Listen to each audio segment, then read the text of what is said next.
வெட்டிவேர் அப்படிங்கிறது ஒரு அற்புதமான ஒரு மூலிகை செடி. அதாவது வெட்டிவேரோட இங்கிலீஷ் பேர் என்னன்னு கேட்டிங்கன்னா அதுவும் வெட்டிவேர் தான். வெட்டிவேர் தமிழ்நாட்டிலிருந்து இன்றைக்கி உலகம் முழுவதும் போய் பயன்படுத்தக்கூடிய ஒரு அற்புதமான ஒரு வேர் செடி. அது 120 நாடுகளில் இதை பயன்படுத்துகிறாங்க. எதுக்காக பயன்படுத்துகிறாங்க அப்படின்னா சாயில் எரோஷன் கண்ட்ரோல் மெக்கானிசம் அப்படின்னு சொல்லுவாங்க. இப்போ மேல் மண் சொல்கிறாங்கல்ல, இப்போ என்ன சொல்கிறாங்கன்னா டாப் சாயில் தான் நம்ம அனைத்துக்குமான இன்றைக்கி விவசாயம் பாதுகாக்கப்படணும் அப்படின்னு சொன்னிங்கன்னா டாப் சாயில் தான் ரொம்ப ரொம்ப முக்கியம். இந்த டாப் சாயிலில் பாதுகாக்கணும். என்ன இன்றைக்கி பெருவெள்ளம் பெருமழை, அதுவும் இப்போ இந்த க்ளவுட் பஸ்ட், இதை கொட்டி தீர்க்கிற மழை, இதிலெல்லாம் என்ன செய்யுது, அந்த மேல் மண் போயிடுது.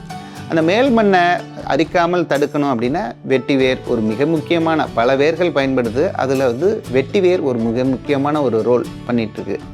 எந்த மாதிரி அப்படின்னு பார்த்தீங்கன்னா வெட்டிவேர் செடி ஒரு புல் வகை தான். அது 5 அடி தான் அந்த செடியோட உயரம் இருக்கும்.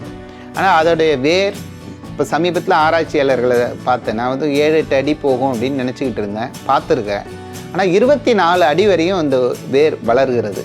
அப்போ வளரும்போது இந்த சாயில் எங்கெல்லாம் பெருவெள்ளங்களில் மண் சரிவு ஏற்படுகிறதோ, இப்போ சமீபத்தில் கேரளாவில் வயநாட்டில் ஏற்பட்ட மண் சரிவில் பார்த்திங்கன்னா எண்ணற்ற உயிர்களை இழந்தோம். அது மாதிரி விவசாய நிலங்களை இழந்தோம், வீடுகளை இழந்தோம், எல்லாம். அந்த இடத்துல இப்போ என்ன முயற்சி பண்ணியிருக்கிறாங்கன்னா ஒரு 10 லட்சம் வெட்டிவேர் நாற்றுகளை அங்கே நடவு செஞ்சுருக்கிறாங்க.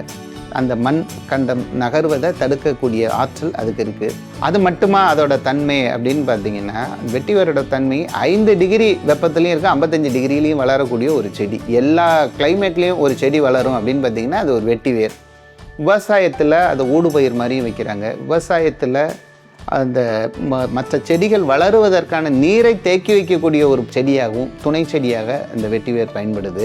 அப்புறம் இன்றைக்கி நம்ம கழிவு நீர் மிகப்பெரிய ஒரு பிரச்சனையாக மாறி இருக்குது. இன்றைக்கி பயோ ரெமிடியேஷன் அப்படின்னு சொல்கிறோம். இந்த பயோ ரெமிடியேஷன் அப்படின்னு பார்த்திங்கன்னா நீர் இப்போ இந்த தாவரங்கள் இயற்கை படைச்சிருக்கிறது பார்த்திங்கன்னா பொல்யூஷன். இன்றைக்கி ஆகாய தாமரை மிகப்பெரிய மக்களுக்கு எங்கே போனீங்கன்னாலும் நீர்நிலையில் ஆகாய தாமரை வருது. ஆகாய தாமரை நல்ல நீரில் வராது, கழிவு நீர் எங்கே இருக்கோ அங்கே தான் வரும். அந்த நீரை சரி செய்வதற்காக அந்த செடி வளருது. அது அந்த மெட்டல்ஸ் எல்லாம் அதை எடுத்துக்குது. அதே மாதிரி வெட்டிவேரும் இந்த ஃப்ளோட்டிங் வெட்டிவேர் இப்போ அதெல்லாம் நம்மளே இப்போ பண்ணிகிட்ருக்குறோம். அந்த தண்ணீரில் இதை மிதக்க வைத்து இந்த நீர்நிலைகளில் இதை உருவாக்குறோம், இந்த ஃப்ளோட்டிங் வெட்டிவேர்னு. அது என்ன செய்யணும்னா இந்த மெட்டல்ஸை அங்கே இருக்கிற கழிவுகளை அது எடுத்துக்குது.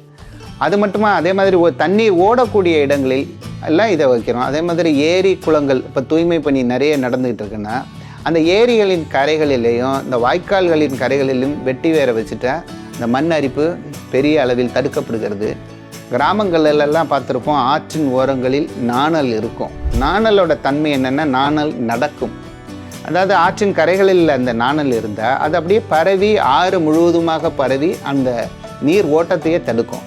ஆனால் வெட்டிவேரோட தன்மை என்னென்னா அந்த எந்த இடத்துல வச்சுருக்கிறீங்களோ அந்த இடத்துல அது ஒரு அடி அளவுக்கு சுற்றளவுக்கு வரும்.